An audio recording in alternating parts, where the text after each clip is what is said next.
खुलुमबाय बड' लेटेस्ट आपडेटआव बयखौबो बरायबाय। रादाबखौ फरायदों आं प्रमद खाख्लारिया। गिबि रादाबाव दङ एसआइ जन्मनि राफानि थैनाय जाथाया रायजोआव मोनसे सावरायजानाय आयदा जानानै दं। दासिमबो जन्मनि राफाया ट्राकनि सौख्लायनायाव जिउ गोमामारदों ना माराखै रोखा जायाखै। बिनि सायाव सिआइडिनि नायबिजिरनाया सोलिगासिनो। सिआइडिनि नायबिजिरनायनि सायाव गिबि मन्थ्रि डक्टर हिमन्त बिश्व शर्मानि बिबुंथि। गिबि मन्थ्रिया बुङो दि जुदि नखरा सिआइडि नायबिजिरनायजों गोजोननाय गैयाब्ला आं बे जाथायखौ सिबिआइनो होगोन। दायनिगिरिखौ दाय गैयै साजायनायनि जेबो खोथा गैया। सिआइडिनि मानसिया नखरजों फोनांजाबथागोन होनना। बिपिएफनि एमएलए रबिराम नार्जारिनि देहाया मोजाङाव फैबाय। मख'नो गोनांदि बावैसो सान सिगां बिस गोनां आदार मोनजाफ्लांना जब्रा जानांनाय एमएलए रबिराम नार्जारि बिथांखौ फाहामथायनि थाखाय गुवाहाटीनि जिएमसिएचआव थिसननाय जादोंमोन। बाक्सा जिल्लायाव हाग्रानि मैखुन जानानै हरखाब गोबानाय आरो हुस गैयै जादों सासे बर' आइजोआ।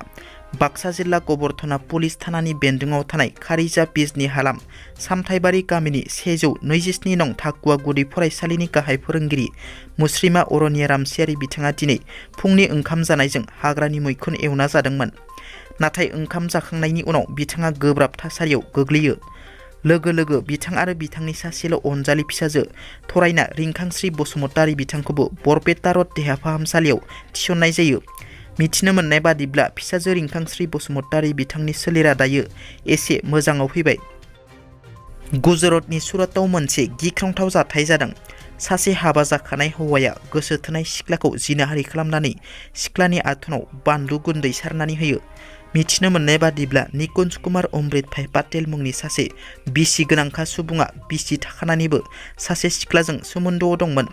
अमृत भाई पाटेला गुबुन जायगायाव थायोमोन आरो बिथांनि बिसिया गामियाव थायोमोन। अमृत भाई पाटेलनि गोसो थोनाय सिख्लाया अमृतआ हाबा जाखानाय एबा बिसि थाखानायखौ मिथिनायाव सानैनि गेजेराव नांज्लायनाय जायो आरो सिख्लाया अमृतनिफ्राय गोजानाव थानो थाखाय थांखि लायो।